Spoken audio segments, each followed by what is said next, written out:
Petit encart avant de commencer, sachez que ce mois-ci, le jeu que je suis en train de développer avec mon équipe sort, il s'appelle Starlight Runner et c'est un jeu de réflexe et de vitesse qui se passe dans l'espace. Vous pourrez le télécharger gratuitement sur les stores, mais ça je vous en reparlerai très bientôt et sur ce, bonne vidéo. Salut à... Bon, salut à tous, je vais pas sauter parce que ça va pas le faire avec ma jambe pétée. Donc salut à tous mes petits labres nettoyeurs. Avant toute chose, laissez-moi vous poser une question. Est-ce que vous avez déjà pensé ou entendu dire que les poissons n'étaient pas très futés? Eh bien, c'est faux. Même un petit poisson comme le labre nettoyeur, qui fait moins de 10 cm, est capable de se reconnaître dans un miroir et d'interpréter ce qu'il voit. Et oui, du coup, les poissons, c'est loin d'être bêtes. Et justement, aujourd'hui, on va parler d'intelligence et de capacité cérébrale. Du coup, qui est de mieux pour nous accompagner sur ce sujet qu'un certain mentaliste, quelqu'un que vous connaissez certainement, Fabien Olicard. Je suis là, Chris. Vas-y Fabien, à toi de jouer.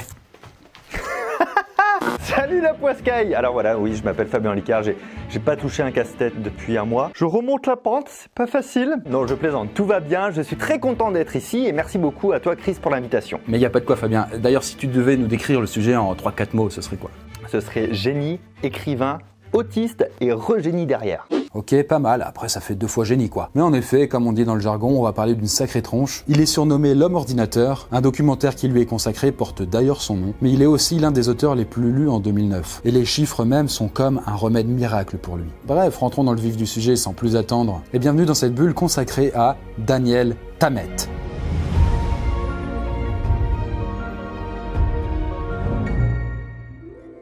Alors, Daniel Tammet est né en Angleterre en 1979. C'est un écrivain et poète anglais tout à fait hors du commun, entre autres parce qu'il est reconnu par les meilleurs experts du cerveau comme étant l'un des 100 plus grands génies de ce siècle. Mais alors, pourquoi? Oui, pourquoi? Eh bien, ça c'est Fabien qui va vous répondre. En tout cas, qui va apporter les premiers éléments de réponse. Et ça commence par un petit peu d'autisme, je crois. En effet, Daniel Tammet est un autiste. Alors on va faire au plus simple parce que c'est pas forcément une notion évidente pour tout le monde. Du coup, l'autisme, c'est quoi? L'autisme, c'est un trouble du développement humain qui touche au cerveau et qui se crée lors de la formation des neurones et des synapses. Ouais, c'est pas faux. Et même s'il reste des zones de flou concernant le pourquoi de l'autisme, la piste de la cause génétique semble la plus probable pour le moment. En revanche, prendre un seul autiste pour en tirer une définition de l'autisme un peu générale, ça a vraiment pas de sens.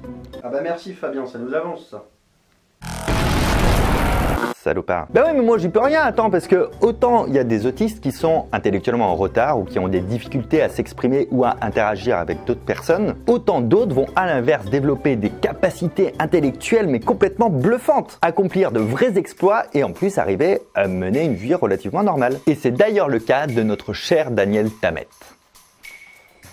Absolument Fabien, mais pour parler de ses exploits, précisons qu'il est plus particulièrement autiste Asperger. Alors il y a pas mal de choses qui caractérisent cette forme d'autisme, mais je vais directement vous emmener là où ça nous intéresse, à savoir qu'un autiste Asperger ne connaîtra pas de retard intellectuel et n'aura pas de lacunes particulières au niveau de l'apprentissage ou des langues. Contrairement à beaucoup d'autres formes d'autisme. Ouais en effet, et d'ailleurs les Asperger sont réputés pour leur intelligence, on va dire, hors du commun. Alors ne serait-ce que pour les langues, dans le cas de Tammet, c'est clairement vrai. Ah ouais, parce que le gars est carrément hyper polyglotte. En gros, il parle et il maîtrise 12 langues. Mais ça n'est pas tout. Bon, l'islandais, vous voyez un petit peu à quoi ça ressemble? Non. Bah écoute, Eric, un petit extrait d'islandais s'il te plaît. Bon, sans jugement, on est d'accord que c'est pas forcément la langue la plus digeste, surtout lorsque vous voyez un petit peu ce genre de mots. D'ailleurs toi, Fabien, à ton avis, il a mis combien de temps à l'apprendre l'islandais? Bon, je sais pas, apprendre l'islandais, je dirais pour les bases, 1 mois. Perdu. C'est non. Il a juste mis une semaine, et au bout de cette semaine-là, bah paf, il a donné une interview en islandais. Tala á íslensku svo auðvelt og ég með íslensku asma.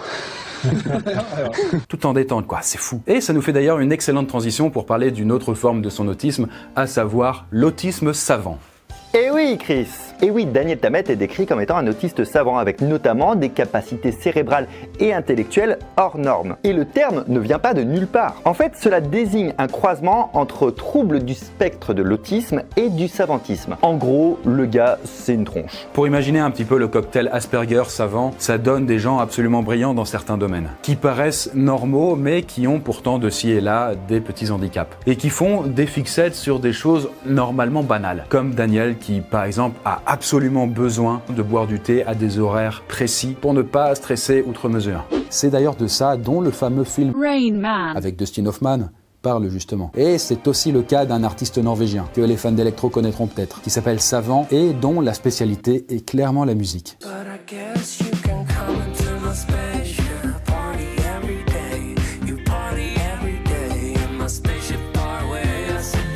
Bon, du coup, ça peut faire un peu relativiser sur l'image qu'on peut avoir des autistes. Et donc là, vous vous demandez peut-être quelle est la spécialité en fait de Daniel Tammet. Eh bien, c'est tout simplement les chiffres et les lettres. Alors du coup, pas l'émission, mais il explique très bien pourquoi il est si doué avec. Et c'est parce que, en plus d'avoir un cerveau très performant, il est aussi ce qu'on appelle synesthète. La synesthésie est un phénomène neurologique qui affecte certaines zones du cerveau et qui va avoir pour conséquence, le synesthète, de mélanger ses sens, ou plutôt d'en superposer certains. Dans le cas de Daniel Tammet, les chiffres ont pour lui une couleur, une forme, une texture, exactement comme pour les mots. Pour d'autres, comme l'artiste Savant, pour reprendre cet exemple, ce sera la musique qui leur apparaîtra comme des couleurs et des formes. C'est quand même très stylé, sachant qu'en plus il y a 182 formes différentes de synesthésie. Du coup, savoir ça va vous aider à comprendre comment il a accompli la prouesse intellectuelle pour laquelle il est connu. Quoi, il a récité l'alphabet à l'envers? Non, c'est pas vraiment ça. D'ailleurs, ça me rappelle un peu une vidéo que je suis censé faire avec Fabien. Elle est déjà faite, Chris. Ouais, c'est pas faux. Donc bref, Daniel, lui, je pense pas que réciter l'alphabet à l'envers soit un problème. Vu que, du coup, sa prouesse, ça a été de réciter en 5 heures les 22 514 premières décimales de pi. Ok, toi par exemple, Fabien, t'en connais combien des décimales de pi? 3,141592793238438462643238387. Merci, ouais, c'est toi, Chris? un peu autant quoi, plus ou moins. Alors, ce qui est intéressant surtout, c'est la technique qui lui a permis de réussir ce tour de force cérébrale. Et c'est justement grâce à sa synesthésie et son excellente mémoire qu'il y est parvenu. Et oui, Daniel Tammet a dit dans beaucoup d'interviews que tous les nombres avaient un sens pour lui. En plus d'avoir des couleurs et des textures, tous les nombres ont un véritable sens pour lui, un petit peu comme les mots ont un sens également. Donc en gros, réciter pi, pour lui, ça revient simplement à raconter une histoire. Pour vous donner un petit exemple, le nombre 362, ça vous évoque quoi? Ça vous donne quoi comme image? Ça vous rappelle quoi? C'est quasiment autant de jours que dans l'année. Ouais, donc pas grand chose en fait, hein. Mais c'est complètement normal, alors que pour lui, c'est le verbe manger. 362 pour lui, c'est manger. Je comprends pas. Bon, selon lui, l'explication est très simple, ça vient de 181, parce que pour lui, ça veut dire cuillère. Donc s'il multiplie par 2, forcément ça donne un verbe. Camoulox! Ouh, bravo Jean-François! Pareil. Non, mais c'est hyper intéressant, c'est vraiment passionnant, mais ça reste quand même très conceptuel, je vous l'accorde. Et donc, ce rapport qu'il a avec les nombres, ça a fini par donner une langue que lui seul parle. La langue des nombres appelée Manti. D'ailleurs, il a aussi peint ce que les nombres évoquent pour lui. Bon, on va vous mettre un exemple, attendez, voilà. Ça, par exemple, c'est pi et ses 20 premières décimales. Du coup, on peut un peu mieux comprendre à quel point c'est visuel dans sa tête. Mais si on s'intéresse un peu plus au quotidien d'une telle personne, eh bien là, on va se rendre compte qu'il y a beaucoup de choses sur lesquelles il peut faire une fixette. Mais une fixette très particulière. Et de manière générale, les personnes qui sont un peu dans son style vont avoir ce qu'on appelle des tocs. Et du coup, Tammet, lui aussi, ne fait pas exception à la règle. Il dit en effet dans son autobiographie que lorsqu'il était enfant, c'était un collectionneur compulsif. Il y a en effet une anecdote assez amusante à ce sujet, mais je vais vous laisser mon compère vous l'expliquer. Bonjour, je suis le compère. Alors quand notre cher Daniel Tammet était enfant, il avait une petite passion chelou pour les marrons. Vous savez, ces trucs qui tombent des arbres en automne. Bon, et du coup, il sortait avec l'un de ses frères pour en ramasser le plus possible. Il en mettait partout, dans ses poches, dans ses vêtements, dans ses chaussures. Il rentrait alors pieds nus chez ses parents avec le maximum de marrons qu'il avait pu ramasser et transporter jusqu'à chez lui. Et même lui, il décrit ça comme étant un comportement obsessionnel et compulsif. Oui, c'est un toc. C'est un merde le toc, ouais. Et après, il faisait quoi, Daniel? Il retournait en chercher pour pouvoir les ramener, puis continuer à les compter, et puis encore, tu vois. C'est une bonne idée, pense-y, hein, c'est mieux que les casse-têtes. Hein. Merci, Fabien. Bref, faut aussi préciser que ça a duré que quelques mois, pour les marrons, je précise. Heureusement d'ailleurs, puisque ce genre de blocage peuvent se révéler plus qu'handicapants à la longue. Cela étant dit, comme vous pouvez vous en douter, aller à l'école n'était pas toujours quelque chose de facile pour quelqu'un comme lui. J'aurais pas 0? Continuez votre examen. Non, mais dites-moi, parce que je continue pas pour avoir 0. Sa perception était quand même très différente de la nôtre, hein. Pas étonnant qu'il ait vécu une scolarité peu commune. Et déjà, il disait que se concentrer dans une salle de classe était parfois impossible pour lui. En effet, il explique que tous les bruits qui l'entouraient, comme les enfants qui parlaient entre eux ou les gens qui passaient dans le couloir, étaient très difficiles à filtrer. Il lui arrivait alors très régulièrement de mettre ses mains sur ses oreilles et du coup, ça l'aidait à retrouver sa concentration. Et c'est un vrai problème quand on sait que justement, il a une obsession maladive de la perfection et qu'il s'implique corps et âme dans son travail. Chaque lettre, Chaque mot, chaque phrase l'absorbe, lui parle. Et quand quelque chose ne lui convient pas, que ce soit une tache d'encre ou une faute quelconque, eh bien, il n'arrive pas à faire autrement, il recommence tout. Du coup, il avait besoin d'un maximum de calme pour rester focus et éviter les erreurs. Et d'ailleurs, toujours quand il était enfant, la salle de musique de son école était l'endroit où il se calmait, quand il n'y avait personne dedans évidemment. Parce que oui, il lui arrivait d'avoir des crises d'anxiété importantes. Un changement d'emploi du temps, un événement imprévu un quelconque, et c'était la panique. D'ailleurs, les activités de groupe où chacun devait participer le rendaient très nerveux aussi. Il dit d'ailleurs que même encore maintenant, la prévisibilité et l'organisation lui permettent de tenir l'anxiété en échec. Cela étant, les maux de tête et les douleurs d'estomac étaient quotidiennes dans son enfance. Quand les situations devenaient trop stressantes, comme un grand événement sportif réunissant toute l'école, il lui arrivait même alors de se frapper le côté de la tête jusqu'à temps qu'il ait vraiment mal. Ouais, c'est un petit peu le revers de la médaille d'une telle intelligence. Et si on remonte encore un petit peu dans le temps, lorsqu'il n'était pas encore diagnostiqué autiste, il avait des comportements encore plus inquiétants.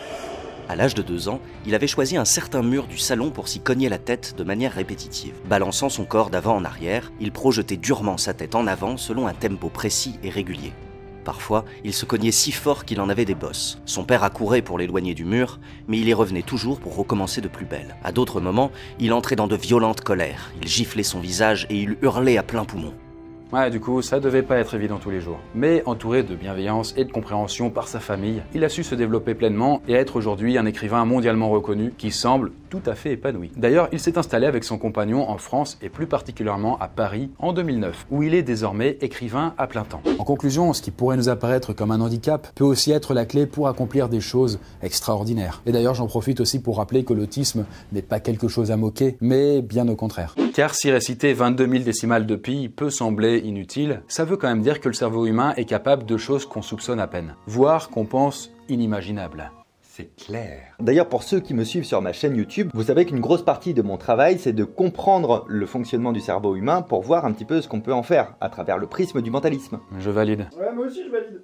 Bah c'est gentil les gars. Et un cas comme celui de Daniel Tammet ouvre la voie à beaucoup de réflexions fascinantes. Est-ce qu'on ne serait pas un petit peu comme bridé? Est-ce qu'on a vraiment tous les accès? Est-ce que l'autisme peut être considéré comme une ouverture vers des compétences cérébrales que le commun des mortels ne possède pas? Est-ce qu'on pourrait avoir un jour accès à toutes ces compétences sans souffrir de contrepartie? Bref, n'hésitez pas à nous dire ce que vous en pensez dans les commentaires et n'hésitez pas non plus à aller checker la chaîne de Fabien Olicard ainsi que ses spectacles. Fabien, qu'est-ce que tu fais? Ben je cherche des marrons, Chris. Faut s'y mettre là, tu suis pas mon gars hein. On va compter quoi sinon? Et bien voilà, j'espère que cette vidéo vous a plu et sur ce, j'ai envie de vous dire 3,1, 4, 1, 5, 9, 2, 6, 5, 3, 5, 8, 9, 7, 9, 3... Stop.